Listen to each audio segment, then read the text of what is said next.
Yang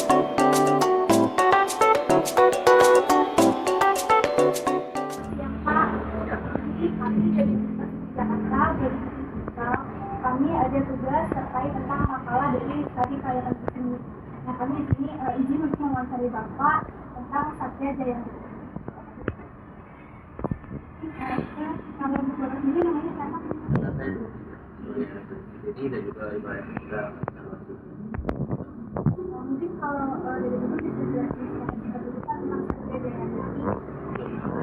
ini kita itu berdiri dari dulu itu kita dari awal asalnya itu sulit pinjaman aja gitu.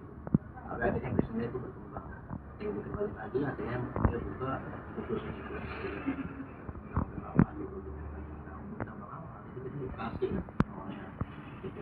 Dan untuk spesifik daerahnya nanti harapannya kan masih bareng. Nah akhirnya setelah itu bikin itu juga dari keluarga. Nah dengan dipegang saya ini atau dengan saya ini itu dipegang anak semua itu. Dengan total itu 7 cabang yang dipegang. Yang pertama itu di sini, kedua itu di Bekasi, ada di cabang dari Keramat, Galaksi, Jatibening, dan juga dari Jakarta Pusat, Jakarta Utara, sama Jakarta Timur. Oleh pada itu juga. Nah terus untuk siasatan seperti itu sampai sekarang sih alhamdulillah masih bisa bersaing sama terus daerah lain yang masih dipercaya untuk ibaratnya mengajar siswa yang ibaratnya mau belajar kayak itu. Untuk yang di luar manajemen saya ada banyak. Nah sebenarnya Satya Jayanti ini ada lagi tambah satu dari saya tapi itu udah kalau di total itu sudah puluhan. Kalau untuk mobil aja itu udah banyak banget. Sampai ibaratnya setiap cabang itu punya prioritas masing-masing. Bisa bisa mobil atau bisa lebih dari itu. Kalau misal ada pelajaran siswa yang mau belajar seperti ini ada dokumen legal izin usahanya. legalnya pasti ada karena kan kita pakai itu juga udah jelasin juga kalau saya ada jelasin jadi kalau makanya 20 tahun namanya juga sebenarnya kita udah ada perizinan dan legalitasnya juga gitu jadi resmi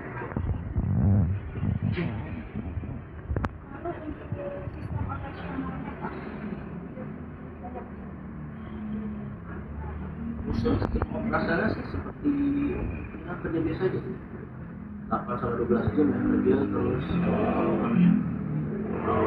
gaji juga sama mungkin UMR Jakarta kalau UMR Bekasi gitu aja gitu udah sistem sama yang hidup kan kalau yang terus swasta tuh gitu sama aja dari segi ke mungkin di tunjangan dan lainnya juga itu Lalu untuk sistem operasional pertama dan dan mau belajar.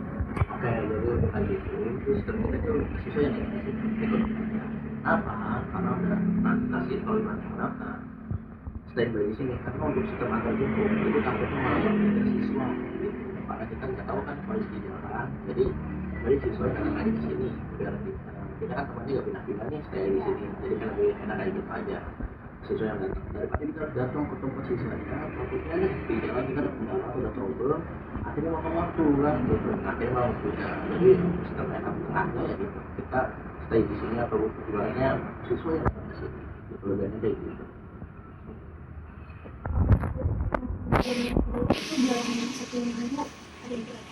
jadi jadi untuk sistem di kita itu paket ya paketnya itu mulai dari 7 dan paling banyak itu 15 kali pertemuan.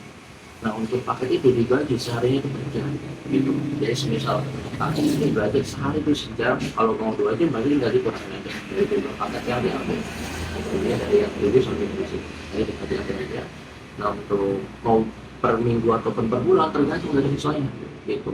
Bisa lebih cepat atau dirapel ya bisa sehari sampai 2 jam. Jadi yang dari 7 cuma jadi 3 hari doang. Gitu. Kalau yang 15 kali, misal dirapel jadi 2 jam atau ada yang 3 jam, paling cuma seminggu doang bisa selesai. Gitu. Jadi persingkat waktu aja. Karena kan kesibukan orang kan beda-beda. Ada yang mau yang cepet, ada yang santai-santai aja karena nanti jadwalnya padat gitu. paling kayak gitu sih menurut saya. Lalu untuk target dari pasar satria yang ini sendiri Pak, Pak. Untuk targetnya kita bervariasi ya, dari kaum muda sampai ibaratnya yang udah berumur ataupun mungkin yang udahnya ya udah ya sampai ada ini juga bisa kita ini. Cuma untuk ibaratnya untuk pemula atau ibaratnya dari dasarnya itu usianya itu 14 tahun, yang artinya udah benar-benar bisa inilah ngejar kompres sama udah nah itu dia belajar dari bangsa satu 15 tahun gitu ya. Tapi untuk belajar aja, kalau ibaratnya buat entah itu buat SIM ataupun ilmu di jalan raya kita nggak saranin gitu. Karena untuk basic kan nggak apa-apa, dari muda itu kalau bisa dilatih gitu kan. Nah kayak gitu. Nah untuk ibaratnya cakup aja luas, mulai dari siswa atau pekerja ataupun guru gitu pun banyak. Semua yang belajar di kita itu pasti ada terus bulan. Dan juga untuk operasional di sini itu per bulan kita ditargetin 100 siswa per bulan. Dan alhamdulillah untuk 2 bulan ini kita masih stay untuk target di rata-rata 110 siswa per bulan. Jadi untuk ibaratnya udah ini itu termasuk kami juga untuk peminat gitu. Lalu untuk aspek finansialnya nih Pak, untuk cabang di sini itu untuk keuntungannya sudah selalu melebihi target. Untuk masalah keuntungannya, nah belajarnya saya kan sebagai pemegang kalau ini keseluruhan omset itu diberikan dengan pusat ya. Jadi untuk masalah omset itu kemungkinan ya bisa lebih karena kan emang udah dari target gitu kan. Nah, kalau ibaratnya untuk spesifikasinya saya nggak bisa kasih tahu karena itu rahasia perusahaan gitu. Intinya sudah memenuhi targetnya. Pastinya ada. Nah, untuk pertanyaan selanjutnya nih, tentang aspek manajemen dan juga organisasi di Satria Jaya ini. Gimana sih struktur tim cabangnya ini, bagaimana koordinasinya, dan biasanya tuh satu cabang itu berapa karyawan Pak? Oke, untuk di kita sebenarnya terstruktur ya, mulai dari ada direktur, terus ada korlapsnya, terus ada mungkin bagi saya ini yang kepala cabang dan juga ada instruktur sebagai ngajarin. Nah, untuk direktur itu sebagai pengatur dari proses korlapsi. Korlaps ini ngatur jadwal dan juga ibaratnya penempatan instruktur di mana ya. Gitu. Nah, untuk admin atau sebagai kepala cabang itu dia ngatur untuk jadwal ke instrukturnya gitu ya, struktur aja seperti itu sih simpelnya. Nah, untuk setiap cabang itu variasi ya, ada yang paling banyak itu bisa satu cabang, satu kepala cabang, 4 instruktur, ataupun satu kepala cabang, 3 instruktur, ataupun ada yang satu instruktur, satu kepala cabang gitu. Jadi berarti Terus misalnya nih Pak, untuk karyawan-karyawan ini apakah ada pelatihan atau training sebelumnya untuk bekerja sebelum ditempatkan di cabang-cabangnya? pasti karena itu udah standar kita ya. Untuk kabarnya training dan juga sertifikasi itu masih ada karena udah terpamang di mobil kita sertifikasi untuk instrukturnya gitu ya. Jadi ibaratnya kalau instruktur nih masih baru ataupun apa, kita training dulu, kita kasih pelatihan biar maksimal biar cara ngajarin baik dan benar seperti apa. Jadi semisal nanti ada kendala di jalan itu nanti kita antisipasi gitu. Jadi kan dia lebih paham dulu lagi biar apa namanya ngajarnya jadi enak gitu ke siswa. Seperti itu aja sih. Oke. Nah, sekarang untuk aspek sosial dan ekonomi, menurut Bapak sendiri, apakah ada kontribusi nih bagi Satria Jaya ini untuk membuka lowongan bagi lapangan pekerjaan bagi masyarakat sekitar ataupun ada kemitraan lokal dari masyarakat sekitar? Sebenarnya untuk pembukaan lowongan dan lain-lainnya itu umum ya. Jadi kalau ibaratnya kita membutuhkan karyawan, biasanya kita buka di aplikasi-aplikasi yang udah disetting sama atasan saya gitu. Nah itu mungkin kayak saya gitu yang kayak YouTube Seeker atau mungkin ada mungkin sedikit sih. Terus ya ininya hukum aja, nggak ada kemitraan atau apa-apa. Ini dia niat belajar dan cari kerjaan dengan serius gitu aja sih. Di sini kan ada beberapa program nih Pak yang di sini diadakan. Nah, ada nggak sih programnya yang mendukung selaras dengan program sosial pemerintah gitu? Oke, dan juga untuk masalah itu pasti ada. Karena kan kita udah kerjasama dengan Kementerian Perhubungan. Ya, artinya itu masalah jalan raya, keamanan jalan raya itu kita pentingkan. Gitu. Dan juga setiap bulan atau mungkin berapa bulan sekali itu kita ada training instruktur dengan kayak stasi gitu. Nah, dia itu buat melatih instrukturnya untuk misal dari segi mengasah materi dan juga pelatihannya kayak seperti apa.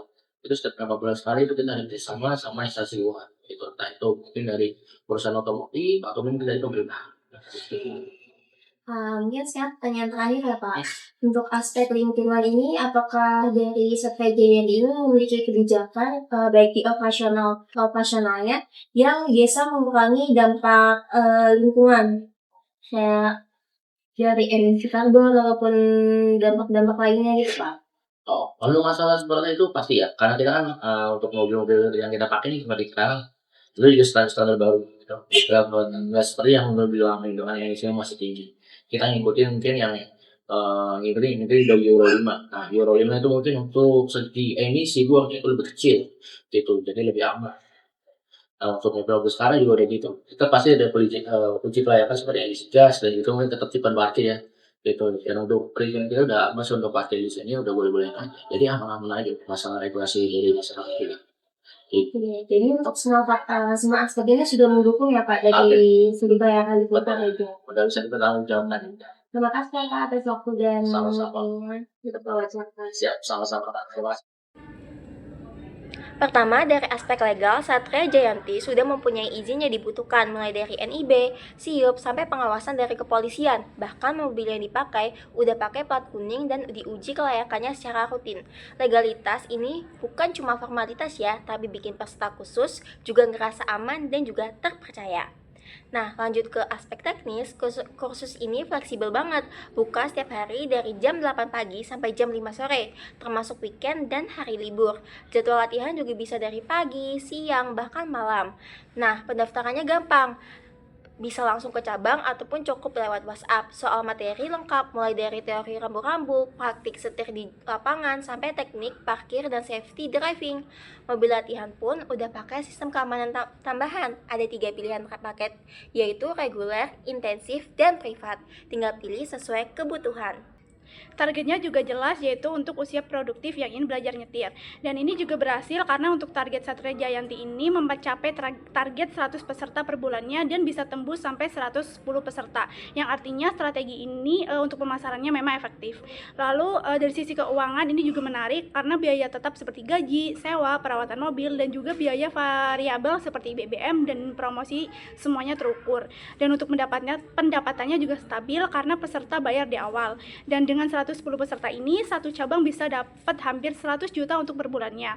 Dan untuk modal satu cabangnya juga sekitar 145 juta. Dan ini juga bisa balik modal dan waktu 6-8 bulan. Dan untuk ukuran UMKM, untuk Satria Jayanti ini sangat layak secara finansialnya.